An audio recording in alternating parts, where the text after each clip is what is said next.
Good evening, students. So today we are going to start with the factors on which the capacitance depends in a parallel plate capacitor.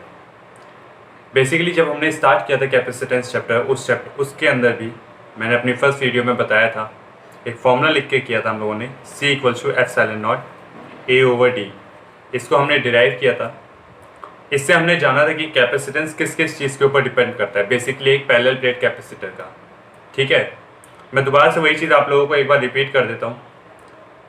सबसे पहले capacitance आपका shape of the capacitor पे depend करता है कि आपने कौन सा कैपेसिटर चुना है। ठीक है, आफ्टर विच अगर मैं बोलता हूँ मैंने पैरेलल प्लेट कैपेसिटर चुन रखा है, ठीक है, I have selected the parallel plate capacitor, तो उस पैरेलल प्लेट कैपेसिटर में 3 फैक्टर्स होंगे। मान लीजिए ये मेरा पैरेलल प्लेट कैपेसिटर है, आई टोल्ड यू ये कुछ इस तरीके का होता है अगर इसका 3D में बनाऊँ। ओके, तो इन दोनों प्लेट्स के जो बीच का गैप होता है, दिस इज डिस्टेंस टी। इसका जो एरिया होगा वो होगा ए, एरिया ऑफ द प्लेट्स। और एक और तीसरी चीज़ होती है जो मैंने वहाँ पे बहुत कम अमाउंट में मेंशन की थी, जो मैंने ज़्यादा उस समय एम्फेसाइज नहीं किया था, वो होता है इनके बीच का मीडियम, कि आपने दोनों प्लेट्स के बीच में कैसा मीडियम ले रखा है। ये देखिए यहाँ पे हमने यानी फॉर्मूले के अंदर भी ε0 लगा रखा है, वहाँ पे डेरिवेशन में भी ε0 का यूज़ हुआ था। And what this not denotes, ये जो नॉट का साइन है ये डिनोट करता है वैक्यूम को या फिर एयर को। इसका मतलब है अभी मैंने दोनों प्लेट्स के बीच में कोई भी दूसरी चीज़ प्लेस नहीं कर रखी, जो नॉर्मली एयर मौजूद होती है बस वही उसके बीच में प्रेजेंट थी। ठीक है, इस हिसाब से हमने जो फॉर्मूला डिराइव किया उसमें हमें 3 चीज़ें पता चली। क्या क्या कि हाँ भाई, सबसे पहले एरिया ऑफ द प्लेट्स के डायरेक्टली प्रोपोर्शनल होता है आपका कैपेसिटेंस, जबकि डिस्टेंस के इन्वर्सली प्रोपोर्शनल होता है। इससे क्या इफेक्ट पड़ता है वो मैंने फर्स्ट वीडियो के अंदर अपना बता रखा है अच्छे से। ठीक है, पहले 2 को। जो थर्ड फैक्टर होता है वो आज इस वीडियो के अंदर हम अच्छे से डिस्कस करने जा रहे हैं। ठीक है, तो इसे अच्छे से सब देखिएगा ध्यान से। इसके ऊपर आपकी 2 डेरिवेशन बेस्ड हैं, डाइइलेक्ट्रिक स्लैब और कंडक्टिंग स्लैब की, वो भी करेंगे। प्लस इसके ऊपर बहुत सारे न्यूमेरिकल्स जो हैं वो आ जाते हैं, तो उनको भी एक बार देखने की कोशिश करेंगे। चलिए स्टार्ट करते हैं। So today we are going to discuss about the mediums between the plates, कि आप 2 प्लेट्स के बीच में कैसा मीडियम रख सकते हैं। ठीक है, आपका मीडियम किस तरीके का हो सकता है। तो पहला तो हमने यही देखा ε0, मतलब बीच में कुछ भी नहीं है, सिर्फ एयर मौजूद है। अब मान लीजिए मैं उनके बीच में कोई ऐसा सब्सटेंस रखता हूँ जो कि इंसुलेटिंग है नेचर में। ओके, लेट्स सी, मैंने ये 2 मीडियम यहाँ पे आप लोगों को बता रखे हैं। पहला डाइइलेक्ट्रिक मीडियम, दूसरा कंडक्टिंग मीडियम। डाइइलेक्ट्रिक मीडियम मैं बोल सकता हूँ इसे ये एक तरह का इंसुलेटिंग स्लैब होगा, दूसरा कंडक्टिंग स्लैब होगा।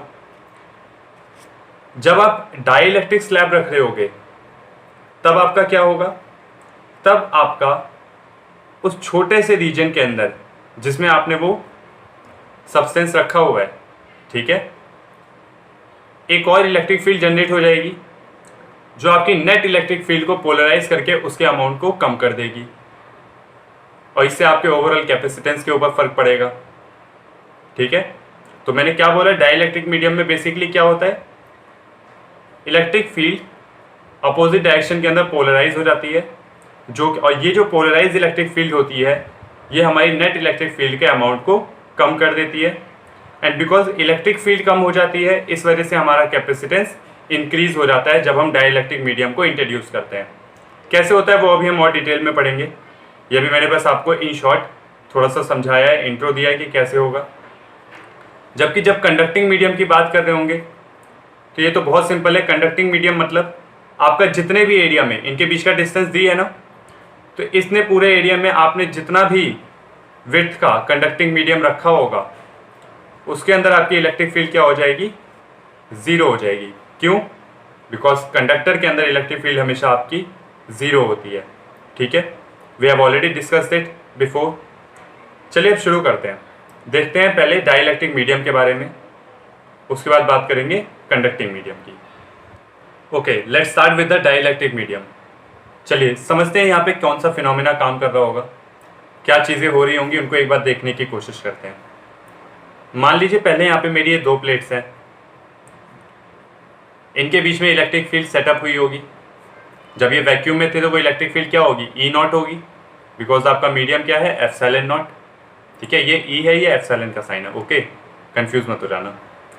लेकिन जैसे ही मैं इनके बीच में, इन दोनों प्लेट्स के बीच में एक मीडियम रख देता हूँ, एक डाइलेक्ट्रिक मीडियम रख देता हूँ जिसका डाइलेक्ट्रिक कांस्टेंट कितना है, के।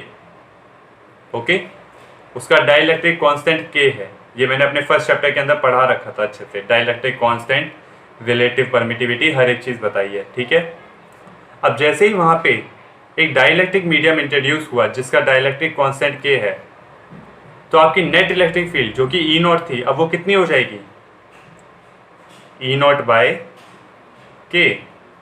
इलेक्ट्रिक फील्ड डिक्रीज हो जाएगी, है ना। ये देखिए कुछ ऐसा फॉर्मूला बनेगा। हमने फर्स्ट चैप्टर के अंदर ये पूरा रिलेशन डिराइव किया था। एक बार दोबारा से मैं इस पूरी चीज़ को बताऊंगा। ठीक है, फिर कुछ फॉर्मूले से रिलेट करके आपको बताऊंगा कि कैसे ये फिनोमेना यहाँ तक पहुँचा। ठीक है, देखिए हम लोगों ने अपने पहले चैप्टर के अंदर क्या पढ़ा था, ये रिलेटिव परमिटिविटी या डाइलेक्ट्रिक कांस्टेंट किसी भी मीडियम के लिए, इसका फॉर्मूला क्या होता है, एप्सिलॉन ऑफ मीडियम, जो भी आपने मीडियम लिया हुआ है, अपॉन में एप्सिलॉन नॉट। ओके, अब यहाँ पे मैंने ये फॉर्मूला लिख रखा है पहले से। इलेक्ट्रिक फील्ड एप्सिलॉन नॉट के इन्वर्सली प्रोपोर्शनल होता है। इन्वर्सली प्रोपोर्शनल होने का मतलब ई नॉट अपॉन में electric field of medium.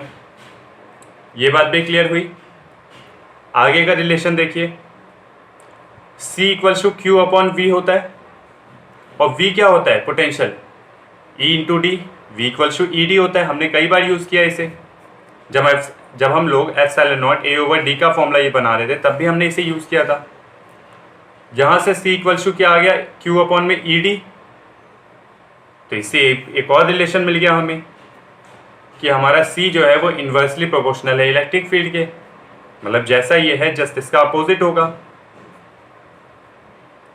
Okay, समझ आ रहे हैं ना, रिलेशन बनते जा रहे हैं। अब जो ये रिलेशन बना है, इससे आप इजीली देख सकते हो, अगर मैं फॉर्मूला बनाऊं तो किसी भी मीडियम के इंट्रोड्यूस करने पे कैपेसिटेंस आपका इंक्रीज हो जाता है, कितना टाइम्स, के टाइम्स। कभी भी अगर आप कोई डाइलेक्ट्रिक मीडियम इंट्रोड्यूस करोगे तो आपकी कैपेसिटेंस इंक्रीज हो जाएगी। कितने टाइम इंक्रीज हो जाएगी, के टाइम्स इंक्रीज हो जाएगी। और कोई पूछे कि ऐसा क्यों हुआ, ऐसा इसलिए हुआ बिकॉज उनके बीच में इलेक्ट्रिक फील्ड डिक्रीज हो गई। ठीक है, ये आसान तरीका था याद करने के लिए। अभी जब हम इसकी डेरिवेशन करेंगे वहां पे भी हम यही चीज डिराइव करके लाएंगे। ठीक है, चलो रिलेशन पता चल गया आप लोगों को। इट मीन्स अगर हम कभी भी किसी भी दो पैरेलल प्लेट कैपेसिटर की प्लेट्स के बीच में कोई डाइलेक्ट्रिक मीडियम इंट्रोड्यूस करते हैं तो कैपेसिटेंस हमेशा इंक्रीज होगा। और कितना टाइम इंक्रीज होगा, के टाइम्स इंक्रीज होगा। व्हाट इज के, द के is dielectric constant of that medium. Okay, याद रखिएगा इस चीज को अच्छे से।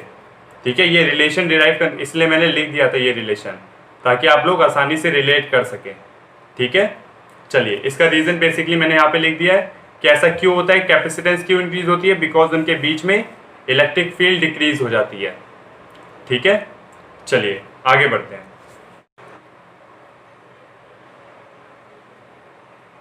ओके बच्चों, अब ये जो आप लोगों के सामने टॉपिक है, ये एग्जाम पॉइंट ऑफ व्यू से भी बहुत ज़्यादा इंपॉर्टेंट है।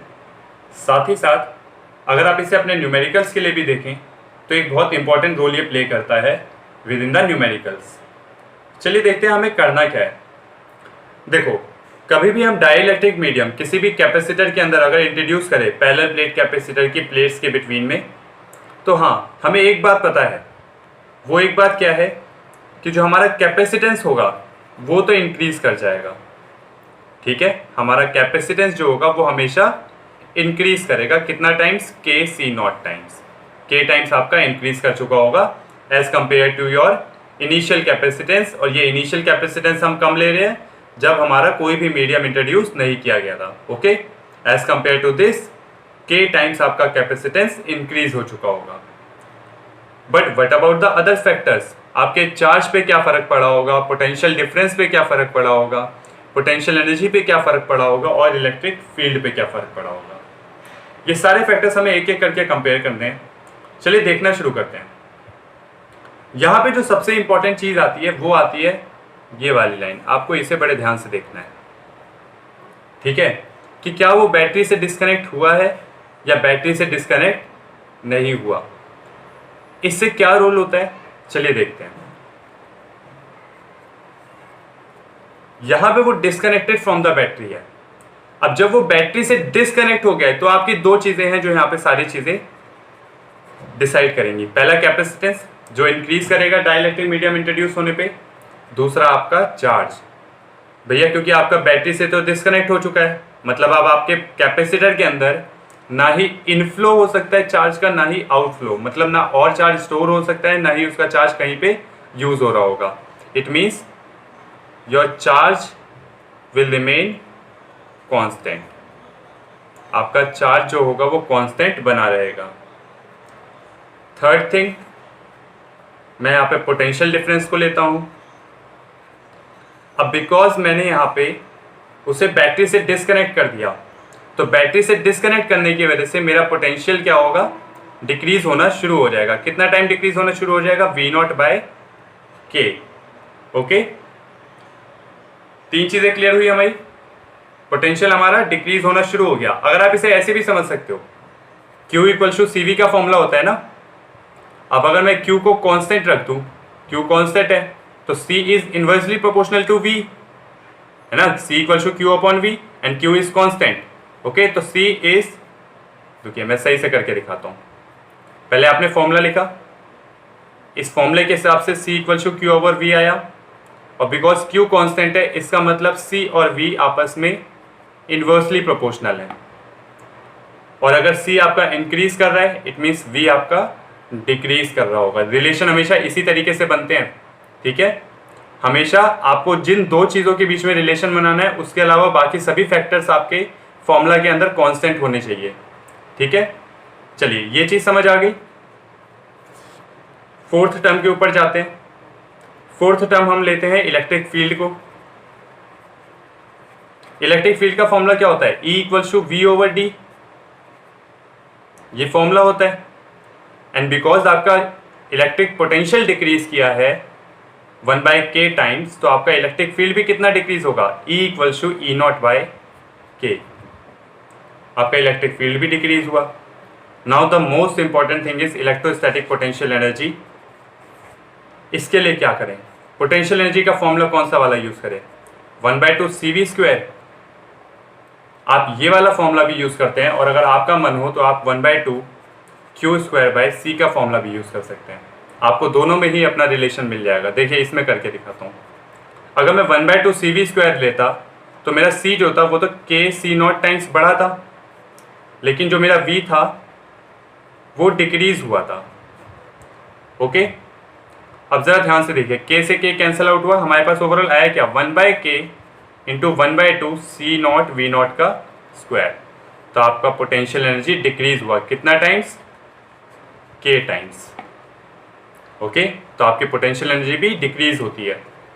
अच्छा, अगर मैं दूसरे वाले फॉर्मूले से करता यही चीज तब क्या होता, बिल्कुल सिंपल है, Q तो आपका कांस्टेंट ही है, इसमें तो कोई फर्क ही नहीं पड़ता, और C आपका इंक्रीज हुआ है KC0।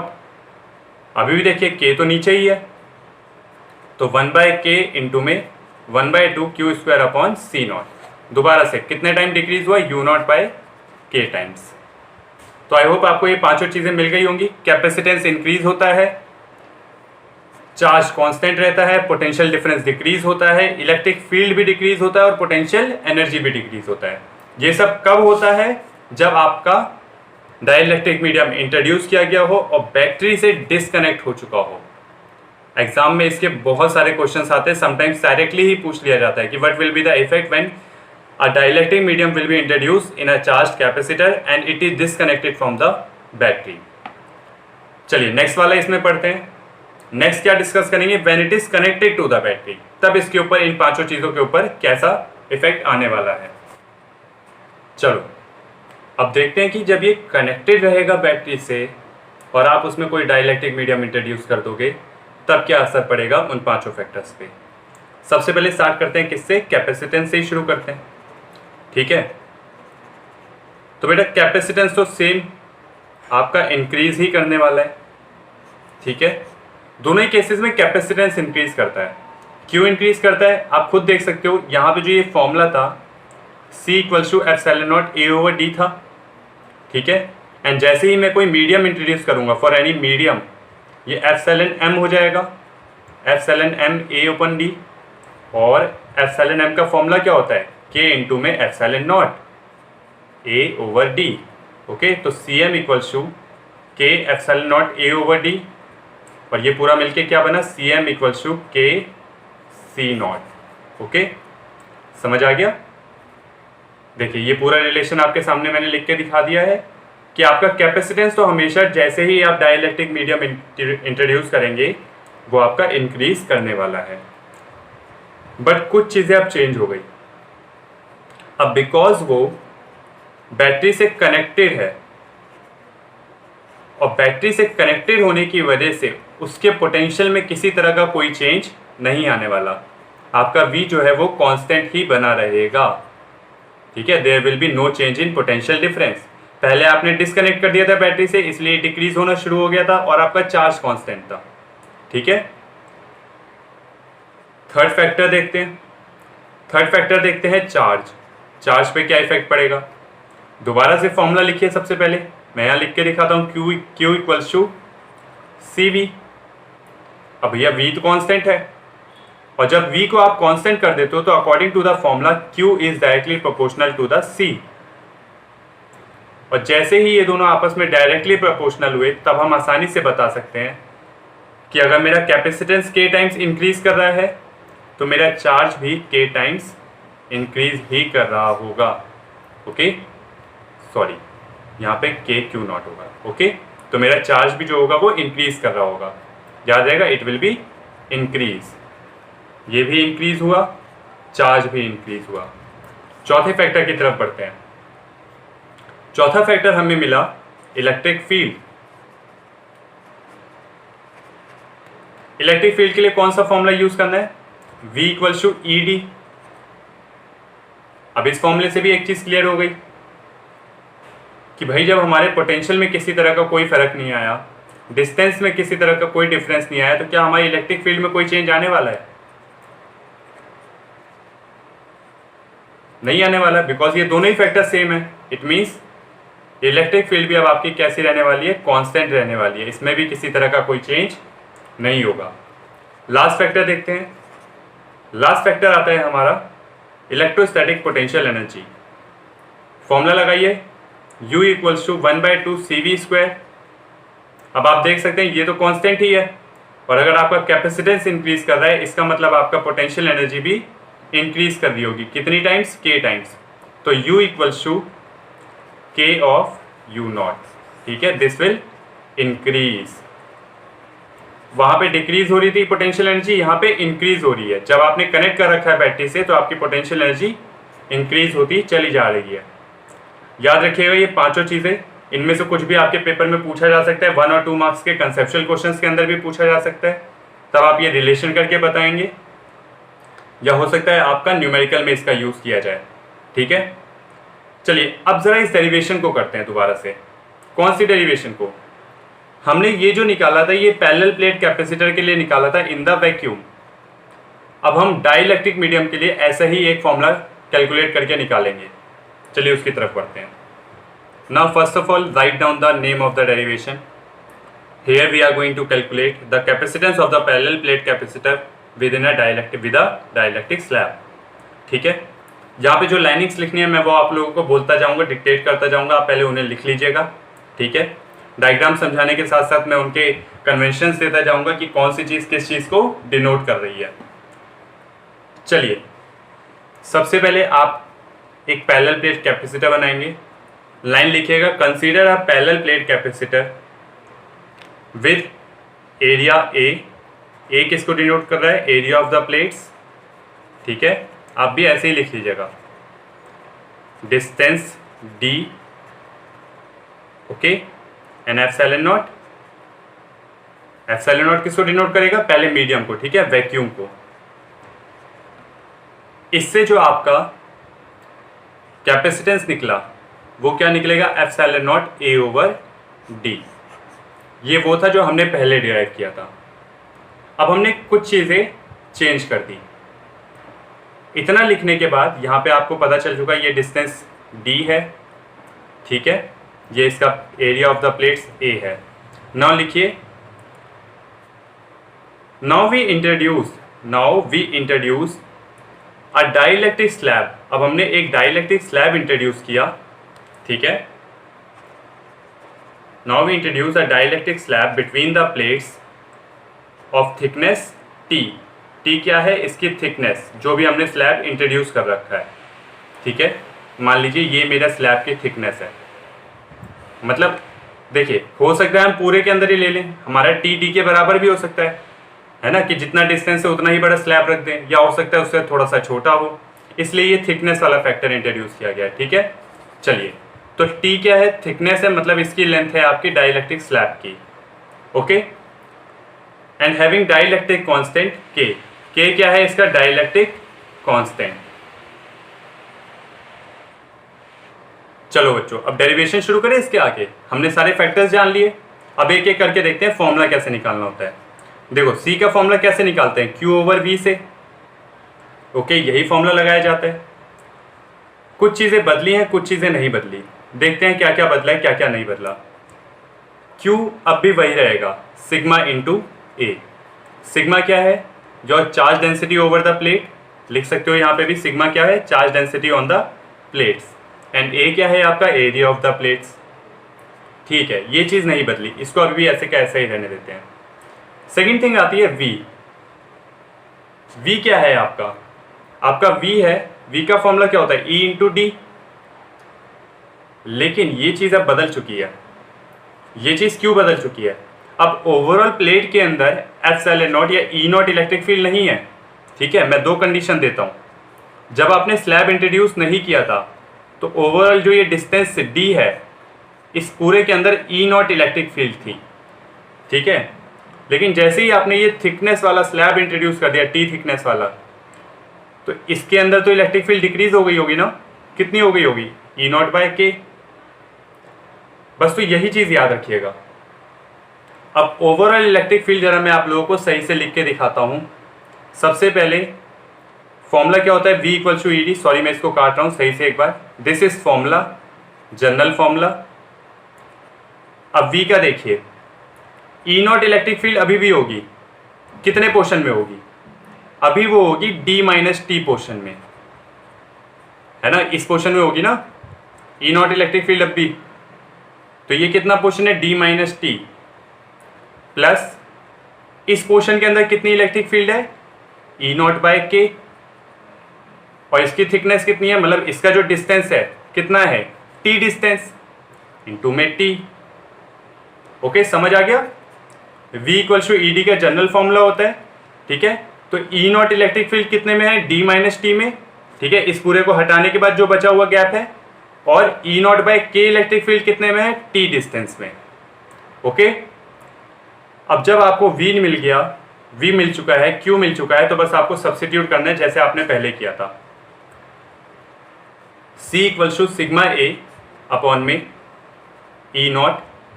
अगर मैं ई नॉट यहाँ पे कॉमन ले लूँ तो क्या बचेगा? d minus T plus T by K, यही आएगा।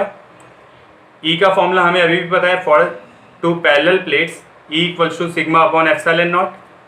वो वैल्यू यहाँ पे आप सब्स्टिट्यूट कर दीजिए, सिग्मा a अपॉन में sigma upon epsilon naught d minus T plus T by K, okay. Sigma से सिग्मा कैंसिल आउट हुआ। आपका जो फाइनल फॉर्मूला आया फॉर द डाइलेक्ट्रिक स्लैब वो क्या आया?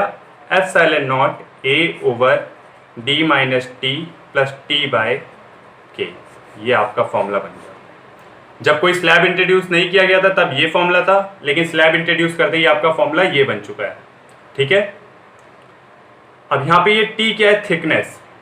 थिकनेस कुछ भी हो सकती है। हो सकता है आपका डाइलेक्ट्रिक स्लैब d/2 हो थिकनेस में, हो सकता है कंप्लीटली d हो। ये चीजें हमें न्यूमेरिकल्स में काम आएंगी, बट आपकी डेरिवेशन यहीं तक थी। दोबारा से अगर किसी को समझ ना आ रहा हो कैसे लिखना है, तो आपको जो मैंने लाइनें बोली स्टार्टिंग में वो लिखनी है। सबसे पहले यहाँ तक लेके जाना है, ठीक है, इस वाले को लिखना है। फिर आप दोबारा से फॉर्मूला लिखेंगे c equal to Q over V. ये फॉर्मूला पहली लाइन होगी आपकी।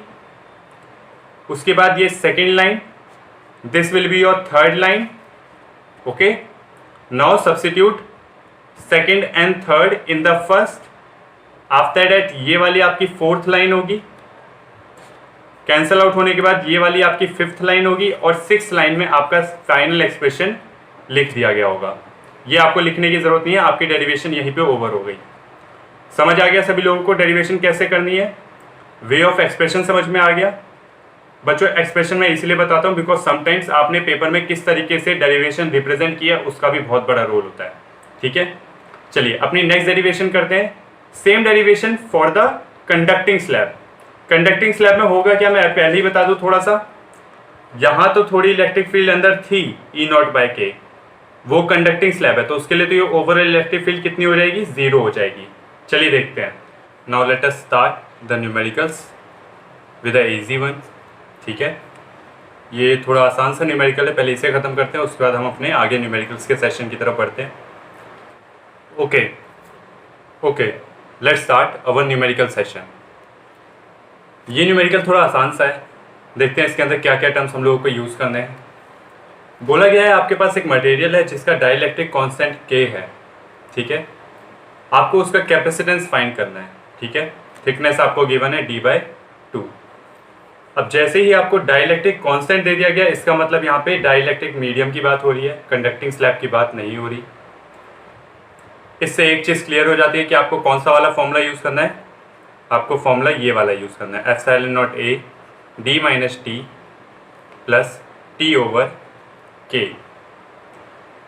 क्वेश्चन बहुत आसान है, आपको डायरेक्टली बस t की जगह D/2 वैल्यू पुट करनी है और अपना आंसर निकाल लेना है. चलिए मैं करके दिखाता हूँ. यहाँ पे देखिए ε0A d माइनस t की जगह मैं पुट करूँगा D/2 तो प्लस यहाँ पे भी t की जगह D/2, K अपनी जगह पे बना रहेगा. उसके बाद C equals to ε0A d minus D/2 हो जाएगा प्लस D/2K. इतनी चीज़ क्लियर हुई. एक स्टेप और आगे बढ़ते हैं. अब हम आगे बढ़े तो हमें कुछ ऐसा मिला, ε0A हमने बाहर D/2 कॉमन ले लिया, अंदर क्या बचा 1 + 1/K. यहाँ पे 2 ऊपर चला जाएगा. C की वैल्यू क्या मिलेगी हमें, 2ε0A ओवर D और यहाँ पे सॉल्व करने पे K + 1/K. ठीक है, इतनी चीज़ क्लियर हुई आप लोगों को. अब करना कुछ नहीं है, बस इसको रेसिप्रोकल करिए, आपको आपका फाइनल आंसर मिल गया. यहाँ पे कैपेसिटेंस का क्या आएगा, 2ε0A इंटू में K अपॉन में D ब्रैकेट K + 1. मिल गया आप लोगों को आपका फाइनल एक्सप्रेशन. ये आप लोगों का फाइनल आंसर आ चुका है. करना कुछ नहीं था, सिंपली बस t की जगह D/2 सब्स्टिट्यूट करना था, आपको आपका आंसर मिल जाता. चलिए अपने नेक्स्ट न्यूमेरिकल की तरफ पढ़ते हैं. वो थोड़ा सा डिफिकल्ट है इससे. ठीक है, तो उसको ज़रा ध्यान से करेंगे. चलो बच्चों अपना सेकंड क्वेश्चन देखें. अब देखो इस क्वेश्चन के अंदर बेसिकली क्या बोला गया है कि हमें 2 कैपेसिटर दिए गए हैं. ठीक है, एक सेकंड रुकिए. चलो ये क्वेश्चन करने से पहले मैं तुम लोगों को इसके अंदर जो कॉन्सेप्ट यूज हो रहा है जरा वो समझा देता हूँ. ठीक है, उस कॉन्सेप्ट को समझने के बाद आपके लिए ये क्वेश्चन और इसके बाद वाला क्वेश्चन करना बहुत आसान हो जाएगा. ठीक है, so let's focus over the concept. Okay बच्चों, यहाँ ध्यान से देखना. देखो अगर मेरे पास कोई कैपेसिटर होता है जिसकी प्लेट्स का एरिया A हो, उनके बीच का डिस्टेंस D हो. ठीक है, तो आपका कैपेसिटेंस कितना माना जाता है, ε0A/D. यहाँ पे ε0 क्या शो कर रहा है कि अभी इनके बीच में कोई मीडियम नहीं है, दिस इज वैक्यूम. ओके, अब सपोज करो मैंने क्या किया, इसके बीच में एक मीडियम डाल दिया जिसका डाइलेक्ट्रिक कांस्टेंट K था. ठीक है, किसी भी मीडियम के लिए जैसे ही मैंने उसके अंदर मीडियम इंट्रोड्यूस किया, मेरा कैपेसिटेंस क्या हो जाएगा, C equals to K ε0A/D. हमने अभी अभी देखा भी था स्टार्टिंग में ही कि जैसे ही हम कोई मीडियम इंट्रोड्यूस करते हैं हमारा कैपेसिटेंस इंक्रीज हो जाता है. कितने टाइम्स, K टाइम्स. इसे मैं लिख सकता हूं ना इस तरीके से, C equals to K C0. लेकिन बच्चों अब 2 केसेस आते हैं. मान लो मैं एक ही कैपेसिटर में 2 मीडियम इंट्रोड्यूस कर देता हूं, K1 और K2. अभी मैंने हॉरिजॉन्टली डिस्ट्रीब्यूट किया. सोचो मैं इसे ऐसे करता वर्टिकली, इतने में K1 और इतने में K2। अब ये दो क्वेश्चंस आपके हैं जो पेपर में बहुत ज़्यादा पूछे जाते हैं, इस तरीके से डिस्ट्रीब्यूशन किया जाता है। तो अब इसे क्या कंसीडर किया जाए? आपको कभी कभी ऐसा भी मिल सकता है कि एक ही कैपेसिटर के अंदर तीन तीन इंट्रोड्यूस कर दो, K1, K2 एंड K3। क्या किया जाए अब यहाँ पे? देखो बच्चों, अब इसे ध्यान से समझना। कभी भी अगर आपका डिस्ट्रीब्यूशन हॉरिजॉन्टली होता है, ठीक है, कैसा होगा? हॉरिजॉन्टली अगर डिस्ट्रीब्यूट किया गया तो आप इसे ऐसा मानोगे दैट टू डिफरेंट कैपेसिटर्स, इसे दो डिफरेंट कैपेसिटर की तरह ट्रीट करोगे जो कि पैरेलली कनेक्टेड होंगे। कैसे कनेक्टेड होंगे? Parallelly connected. ओके। और जब वर्टिकली होगा तो आप उसे मान के चलोगे कि दो कैपेसिटर्स हैं जो आपस में सीरीज में कनेक्टेड हैं। सिर्फ इतनी स्टोरी अगर आप लोगों ने याद रखी तो ये क्वेश्चन आपके लिए बहुत आसान हो जाता है। चलिए करते हैं कैसे आसान हो जाता है। अब ये चीज मैं आप लोगों को क्वेश्चन में करके दिखाऊंगा कि ये किस तरीके से सॉल्व किया जाता है, बस इतना याद रखिएगा, ठीक है। चलिए क्वेश्चन स्टार्ट करते हैं। देखो बच्चों, यहां क्वेश्चन के अंदर भी आपको यही चीज बोली गई थी कि पहले आपके पास दोनों की कैपेसिटेंस C थी, ये C1 है और ये C2 है। जब तक इनके बीच में कोई मीडियम इंट्रोड्यूस नहीं किया गया था आपकी कैपेसिटेंस C थी, लेकिन फिर आपने इन्हें डाइलेक्ट्रिक से भर दिया, डाइलेक्ट्रिक मीडियम डाल दिया इनके बीच में। ऐसे में C1 की कैपेसिटेंस कितनी हो जाएगी? C1 की कैपेसिटेंस हो जाएगी K∈0A/D। सही है। चलिए इसे फर्स्ट मान लेते हैं। जबकि C2 में क्या हो रहा है? C2 के अंदर दो कैपेसिटर डाले गए हैं, ठीक है, पैरेलल में है। ओके, तो मैंने क्या बोला था? जब भी हॉरिजॉन्टली हो तो उन्हें दो कैपेसिटर्स की तरह ट्रीट करना है जो कि पैरेलल में आपस में कनेक्टेड होंगे। ये आपकी नॉलेज के लिए, ठीक है, इसे याद रखिएगा बस। तो मैं इन्हें दो अलग अलग कैपेसिटर की तरह ट्रीट करता हूं। ओके, चलो ऊपर वाले को मैं A नाम दे देता हूं, ठीक है, और नीचे वाले को मैं B नाम दे देता हूं अभी के लिए। तो कैपेसिटेंस ऑफ A कितनी होगी? K1/0A/D। बच्चों यहीं पे ये क्वेश्चन गलत हो जाता है, ठीक है। क्यों गलत हो जाता है? चलिए इस चीज को भी समझते हैं कि यहां पे ये पार्ट आके क्यों गलत होता है। देखिए, जब आपने हॉरिजॉन्टली डिवाइड किया तो किस चीज पे फर्क पड़ा? आपका इनके बीच का, दोनों प्लेट्स जो होती है इनके बीच का डिस्टेंस तो अब भी D ही रहा, ठीक है। तो डिस्टेंस आपका कोई चेंज नहीं हुआ। कब? जब आप हॉरिजॉन्टली कर रहे हो तो नो चेंज। लेकिन आपका एरिया ऑफ द प्लेट्स अब दो पार्ट में डिवाइड हो गया है। भाई आपने पैरेलल माना है ना दोनों प्लेट्स को, कुछ ऐसा मान के चल रहे हो कि ऊपर एक कैपेसिटर है नीचे एक कैपेसिटर है, ठीक है, इसका K1 है इसका K2 है, तो एरिया भी तो B से डिवाइड हो गया ना, इसलिए एरिया क्या हो जाएगा? A/2। सिमिलरली ये जो पीछे सिस्टम दिख रहा है इसमें एरिया तीन पार्ट में डिवाइड हुआ तो A/3 हो जाएगा, तीनों के लिए अलग अलग। जबकि जब वर्टिकली कर रहे होते हैं तो अब आप देख सकते हो कि प्लेट्स का पूरा एरिया लग रहा है। इट मीन्स एरिया में कोई चेंज नहीं आएगा। वर्टिकली में क्या चेंज आएगा? जब आप वर्टिकली कर रहे होंगे तब आपका डिस्टेंस बदल जाएगा भाई। अब आपकी दो अलग अलग कैपेसिटेंस है जो सीरीज में लगे हुए हैं, लेकिन उनका डिस्टेंस तो अब कम हो गया ना। कितना हो गया? D/2। क्लियर? तो बस इतनी स्टोरी याद रखनी है, आपके सारे क्वेश्चन इसी के ऊपर बनेंगे। चलिए अब मैं इस क्वेश्चन को करके दिखाता हूं। तो भैया मेरे को एक चीज पता चली कि मेरा CA निकालते समय क्या ध्यान रखना है? K1 मीडियम हो गया, ε0 तो ऐसे ही रहेगा, डिस्टेंस में कोई फर्क नहीं पड़ा, लेकिन एरिया हो गया A/2। ये हो गया मेरा CA। एंड देन CB क्या होगा? नीचे वाला पार्ट इसका, ठीक है, CB होगा K2 ε0 A/2D। D तो रहेगा ही। अब ये CA एंड CB कैसे कनेक्टेड है? CA and CB are parallel connected, ठीक है, और इनका पैरेलल, ओके, इनका इक्विवेलेंस जो है वही होगा मेरा C2, ठीक है। तो इनके इक्विवेलेंट को सॉल्व कर दो। चलो भाई इनका इक्विवेलेंट सॉल्व किया जाए। CA और CB पैरेलल में है तो C2 इक्वल्स टू क्या हो जाएगा? CA plus CB। CA plus CB हो गया, वैल्यू पुट करो। K1 ε0 A/2D plus K2 epsilon naught A by 2D।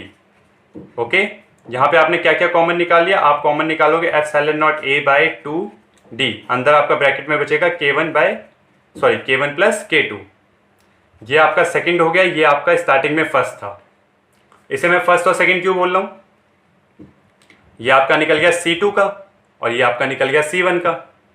Last line में देखो जो इन्होंने आंसर मांगा है वो क्या है, इन्होंने बोला है if the two capacitors still have the equivalent capacitance, मतलब अगर अभी भी दोनों कैपेसिटर्स की कैपेसिटेंस बराबर है तो बताओ क्या रिलेशन होगा K1 एंड K2 के बीच। गिवन है कि आपका C1 और C2 अभी भी बराबर है, ठीक है। It means K epsilon naught A by D बराबर होगा K1 plus K2 epsilon naught A by D के, ठीक है। Epsilon naught A by D, epsilon naught A by D cancel out हो गया, यहाँ पे 2 भी था, ठीक है। ये देखिए 2 भी है, तो K इक्वल्स टू क्या आ गया, K इक्वल्स टू आ गया मेरा epsilon K1 plus K2 upon में 2। ये मिल गया मेरा रिलेशन और ये हो गया आपका आंसर, ठीक है। इसी तरह अभी मैंने आप लोगों को एक और वहां पे शो किया था जिसमें मैंने 3 पार्ट में डिवाइड किया था, याद है, K1 K2 K3, ठीक है। उसके अंदर भी अगर ये रिलेशन में सॉल्व करूंगा तो आपका आंसर आएगा K1 plus K2 plus K3 upon में 3। ओके, आप करके देख लीजिए। पैरेलल वाला इसका आसान होता है, जरा सीरीज कॉम्बिनेशन में इसी चीज को ट्राई करते हैं अपने नेक्स्ट क्वेश्चन के अंदर। देखिए बेटा, ये भी 2011 में आया हुआ है और ऐसे क्वेश्चन प्री बोर्ड वगैरह में पक्का आप एक ना एक बार जरूर फेस करेंगे, इसलिए इसे बहुत ध्यान से करिएगा, ठीक है। सिर्फ ट्रिक याद रखिएगा, जब भी हॉरिजॉन्टली डिवाइड हो तो उसे पैरेलल मान के चलना है दोनों, ठीक है, कि there are 2 capacitor which are connected in parallel. और अगर वर्टिकली डिवाइड हो तब आप कंसीडर करके चलेंगे कि there are 2 capacitors which are connected in series. अभी मैं उसी चीज को अप्लाई करूंगा। ओके बच्चों, चलो अब ये वाला क्वेश्चन देखें।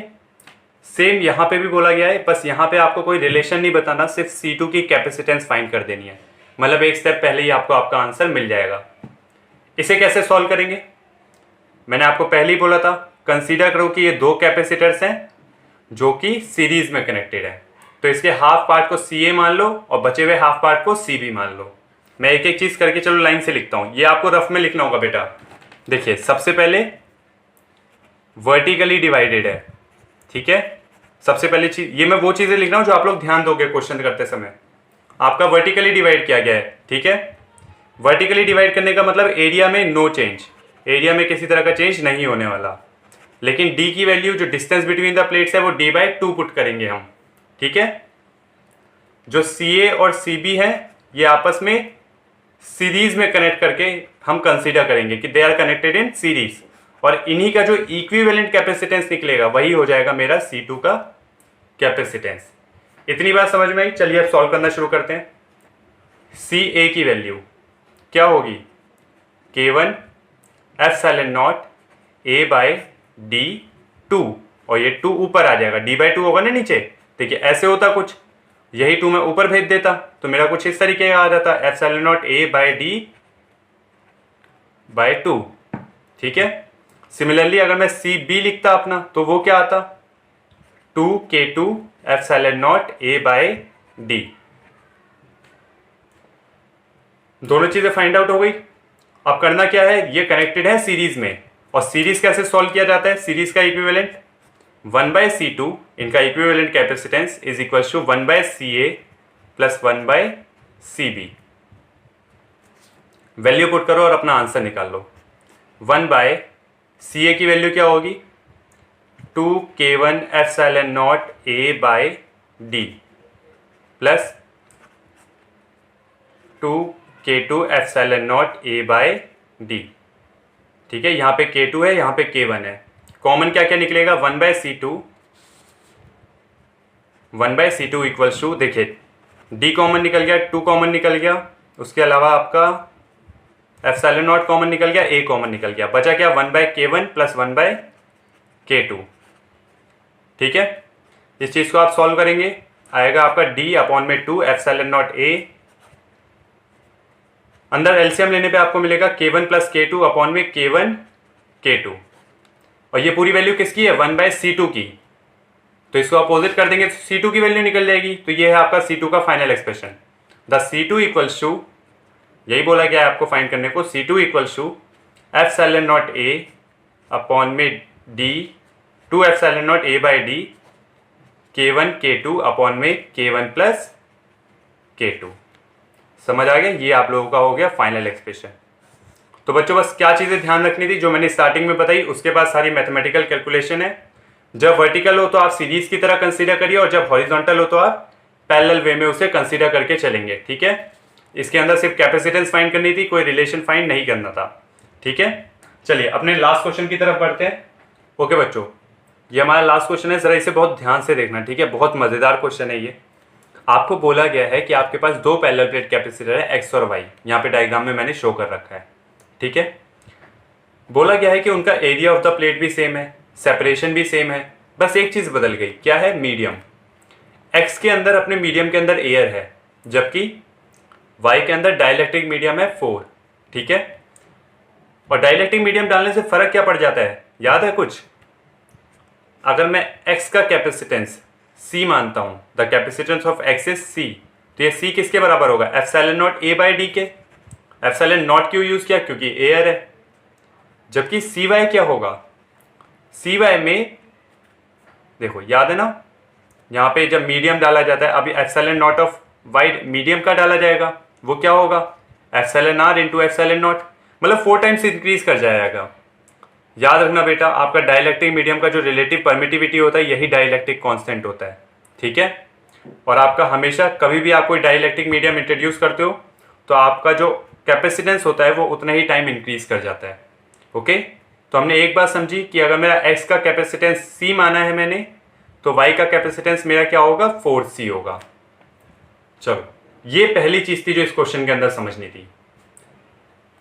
अब फाइंड आउट करना शुरू करते हैं, जो चीजें हमें बोली गई है फाइंड आउट करने के लिए। सबसे पहले हमें बोला गया कि हमारा इक्विवेलेंट कैपेसिटेंस हमें दिया गया है 4 माइक्रोफैराडे। तो बताओ हर एक कैपेसिटेंस की वैल्यू कितनी होगी? बहुत आसान है, 1/C equivalent is equal to 1/Cx plus 1/Cy, यही होगा।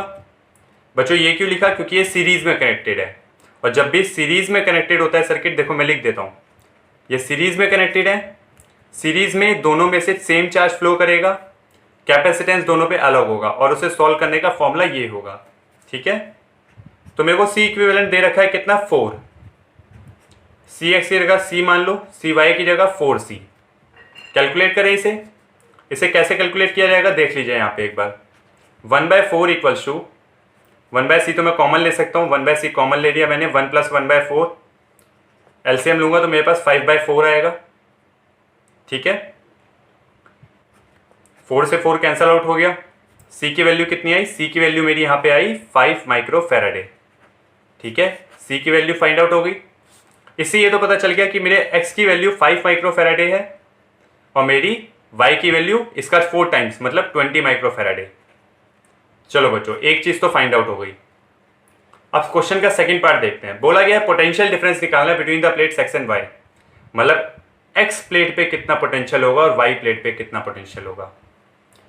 बहुत इंपॉर्टेंट पॉइंट है बच्चों, याद रखना, सीरीज में चार्ज सेम होता है, चार्ज जो होता है वो सेम होता है, लेकिन पोटेंशियल दोनों कैपेसिटर के ऊपर डिफरेंट होता है। ओके, तो सबसे पहले जरा ये जो सेम टर्म है इसको फाइंड आउट करें। Q की वैल्यू निकाल लेते हैं। टोटल चार्ज कितना होगा? C इक्विवेलेंट इंटू में टोटल पोटेंशियल।